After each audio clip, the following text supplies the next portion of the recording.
Today I bring you 100 things that were added in Minecraft 1.16. In this video I'll be covering the new biomes, the new mobs, the new items and much more in the Minecraft Nether update. Be sure to leave a like rating and subscribe to the channel if you want to see more videos like this. Anyways, on with the video. The first feature added in the Minecraft 1.16 Nether update is the addition of the new tools known as netherite tools. That's right, 1.16 has added a netherite pickaxe, sword, shovel, axe and hoe, and they all look like this. These netherite tools are more powerful and have more durability than diamond tools, making them the best tools in the game. Oh, and these netherite tools can float in lava and cannot burn, so yeah, they're really good. Next up in 1.16 is the addition of netherite armor, which looks like this. Just like the tools, the netherite armor is stronger and more durable than diamond armor and doesn't burn in lava either, making it the best armor in the game. Just note that you still take damage from lava when wearing this armor, so yeah, you're not fully protected, so be careful. The Nether has been overhauled in Minecraft 1.16 with the addition of 4 new biomes, and those biomes are the following. The first biome added is the Soul Sand Valley, which looks like this. This biome is composed of uncovered nether fossils, soul sand, this creepy blue fog, and this new blue fire known as Soul Fire. Next up, we have a biome that is called Basalt Deltas. Now the biome looks like this and is described as a volcanic biome added in the Nether, consisting of pillars of basalt and large areas of the new blackstone blocks which look like this. Definitely a very mysterious and creepy biome. The third biome added in 1.16 is the Crimson Forest, which looks like this. As you can see, the Crimson Forest is well, a forest, and it's filled with these new crimson fungi trees which you can obtain a new type of wooden plank from and other wood related blocks. The Crimson Forest also features the new Shroom Light block which emits light similar to glowstone, as well as 2 new mobs which I will talk about shortly. The final biome we have in the Nether update is the Warped Forest. Now the Warped Forest looks like this and is a blue variation of the Crimson Forest featuring warped fungi trees which again you can obtain its own wooden planks. The Warped Forest also features another new mob added in the Nether update, so without further ado, let's talk about the 4 new mobs. The first mob we've been blessed with in the 1.16 Nether update is the Piglin, and it looks like this. The Piglin is a hostile mob that spawns with either a gold sword or a crossbow, and they can spawn in either the Crimson Forest biome I mentioned earlier, the new Bastian Remnant structure, or the regular Nether biome. Piglins love gold, so much that they will not attack you if you are wearing at least 1 piece of gold armor. With the addition of Piglins, a new trading mechanic known as bartering has been added to the game, which allows the player to trade gold ingot for various different items. Just simply throw a gold ingot in front of a Piglin and watch them inspect it for a few seconds, resulting in you getting one of the following items you see on screen. The next mob added in 1.16 is the Hoagland, which looks like this. And now the Hoagland spawns in the Crimson Forest biome and is also a hostile mob to the player, so be very careful. Despite Hoaglands being very scary mobs, they have to be careful as Piglins will actively hunt down Hoaglands, attack them and do a little victory dance after killing them. That poor Hoagland man, the Piglins are so mean. The third mob introduced in Minecraft 1.16 is the zombified variant of the Hoagland, which is called, well, the Zoglin, and they look like this. Now a Zoglin will only spawn if a Hoagland enters the overworld for at least 15 seconds, where they will then proceed to shiver and turn into a Zoglin. Oh, and it goes without saying that Zoglins are also hostile and they cannot burn in sunlight, so be careful. The last and final mob introduced in the Nether update is a new mob called the Strider, and they look like this. The Strider is a passive mob that spawns on lava oceans in the Nether, and when they leave the lava, they will begin to shiver and turn a bluish purple color. I feel so bad for them, man, just look at them. Striders also provide a way to travel across lava. So if you put a saddle on a Strider while holding the newly added warped fungus on a stick, then you can control where the Strider moves, meaning you can get across massive lava oceans, which I think is awesome. The next feature added in the Nether update is the addition of a new structure which is called a Bastion Remnant. So Bastion Remnants are large castle-like structures that look like this, and they are found in all biomes of the Nether except Basalt Deltas. Bastion Remnants are home to piglin mobs, but Hoaglands may also spawn if Hoagland stables generate within the structure. In the Bastion Remnant, you can find treasure rooms allowing you to obtain all sorts of loot ranging from diamonds to the newly added music disc which is called Pig Step. This new music disc sounds awesome, and a Bastion Remnant is the only place you can find it, so keep a lookout. You can also find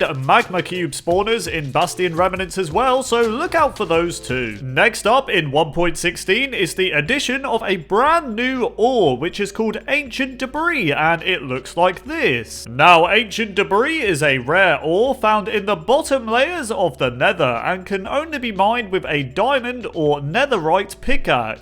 When you obtain Ancient Debris, you can smelt it in a furnace to obtain a new item called netherite scrap, and it looks like this. With the netherite scrap, you can combine it with gold ingot in a crafting table to create a netherite ingot. You can then combine a netherite ingot with a diamond pickaxe and a smithing table to upgrade that pickaxe into the new netherite pickaxe I mentioned earlier. The same also applies with armor. Combine a netherite ingot with diamond armor and you get netherite armor. Another structure that's been added in the Nether update is the addition of ruined portals, which look like this. Now, ruined portals are naturally generated nether portals which spawn in both the overworld and the Nether. Ruined portals are made of normal obsidian and the newly added crying obsidian, which looks like this. A chest also spawns with every ruined portal, and you can find various gold items and items used to build the portals, such as obsidian and flint and steel. It's worth noting that the crying obsidian that generates on the portal will not work when trying to activate it, so you will have to break it with a diamond pickaxe and replace it with normal obsidian. Collecting crying obsidian is still very useful though, as combining it with glowstone in the crafting table allows you to craft a new block called the respawn anchor. The respawn anchor looks like this, and it allows the player to set their spawn point in the Nether, which is a feature we've been waiting years for. The respawn anchor is powered by glowstone, which means if you right click on the anchor with said glowstone, it powers the block with one charge. This means you can now right click on the respawn anchor and set your spawn point, so if you die in the Nether, you'll respawn back at the block. Respawning at the respawn anchor will then decrease the charge of the block by 1, which means you will have to power it again with glowstone. With that said, a maximum of 4 charges can be set on the respawn anchor, giving you 4 different respawns at the block before needing to recharge it. If you die in the Nether without charging the respawn anchor, then you will of course respawn at your original spawn point in the overworld. Attempting to use the respawn anchor in the overworld or the end will result in the block exploding, setting fire to all surrounding blocks, so yeah, you will more than likely die using the block anywhere but the Nether. Next up in 1.16 we have the addition of Soulfire, which looks like this.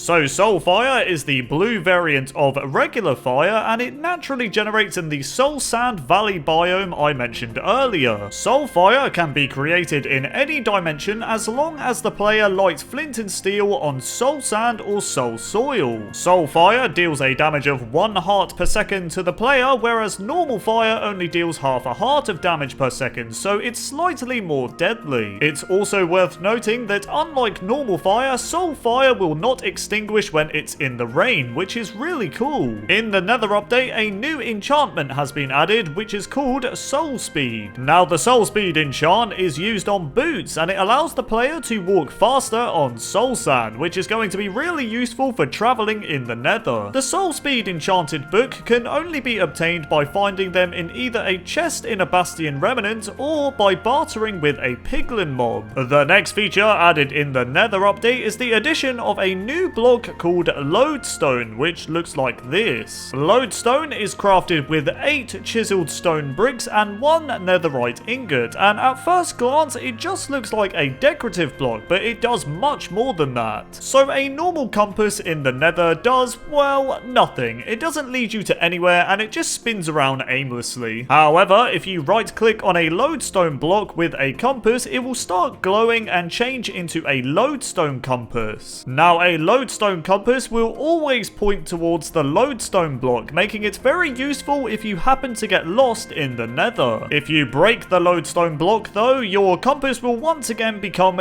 useless. Soul sand in the Nether update can now be used to make a new type of torch called the Soul Torch, and it looks like this. The Soul Torch is crafted similar to a normal torch, except you place soul sand under the stick. It's worth noting that soul torches give off a lower light level than regular torches, so they're not as good, but they still look awesome. If you don't want a soul torch, you can use the soul torch to craft the newly added soul lantern, which looks like this. Just simply place a soul torch in the middle and surround it with iron nuggets, and bam, you've got yourself a soul lantern. In Minecraft 1.16, chains have been added, which look like this and are crafted by using 1 iron ingot and 2 iron nuggets. Chains are decorative blocks and can be used to hang lanterns and bells, which is a feature a lot of players were asking for, and now we have it. In Minecraft 1.16, nether gold ore has been added, which is a variant of gold ore, and it looks like this. Mining nether gold ore with a pickaxe will drop 2 to 6 gold nuggets, however the fortune enchantment can increase the drop rate. You can also mine nether gold ore with silk touch, smelt the ore in a furnace, and get 1 gold ingot. Don't get caught mining this ore near a piglin, or they will attack you even if you are wearing gold armor. Another soul related block I forgot to mention is the soul campfire, which looks like this. Now again, soul campfires are crafted similar to normal campfires, except they use soul sand instead of coal. The piglin mobs I mentioned earlier will avoid soul fire, soul torches, soul lanterns, and soul campfires, making them very useful to counter piglins. In the 1.16 update, the zombie pigmen we know and love have been replaced by zombified piglins, which behave exactly the same as zombie pigmen did, but yeah, they're just the zombie counterpart of piglins. Rest in peace, original zombie pigmen, you will be missed. Oh, if piglins happen to encounter their zombie counterpart, then they will avoid them and run away. I guess they're scared to become one of them, which makes sense to be honest. With every Minecraft update now, the title screen has been changed to have a theme for the Nether update, and it looks like this. The Mojang logo that you see on the loading screen for Minecraft has also been changed in 1.16, and it looks like this. I quite like it. Before this video ends, I'm going to mention all the new blocks that were added in 1.16 that I have not yet mentioned. First up, we have Blackstone, which looks like this, and is another variant of cobblestone, as you can craft stone-related tools with it. On top of that, we have Polished Blackstone, Chiseled Polished Blackstone, Polished Blackstone Brick, and Cracked Polished Blackstone Bricks. We also have 3 types of Blackstone walls, 3 types of Blackstone stairs, 3 types of slabs, a pressure plate, and a button. There's also this Gilded Blackstone, where if mined will either give you the block back or 2 to 5 gold nuggets. Chiseled nether bricks have been added in the Nether update, and if you look closely, you'll notice it has the face of a wither skeleton on it, which is really cool. The Crimson Forest biome I mentioned at the start allows you to obtain Crimson Stem, which you can get Crimson Planks from. The Warped Forest biome also allows you to get Warped Stems, which you can also get planks from. An interesting thing to note about Crimson and Warped planks is that unlike normal wooden planks, they cannot burn, which is great. Crimson and Warped planks can also be used to make slabs, stairs, fences, fence gates, pressure plates, buttons, signs, trapdoors, and doors. If you want to regrow Crimson and Warped stems, just simply use bone meal on Crimson and Warped fungi, and there you go. And finally, Hoaglands can dance.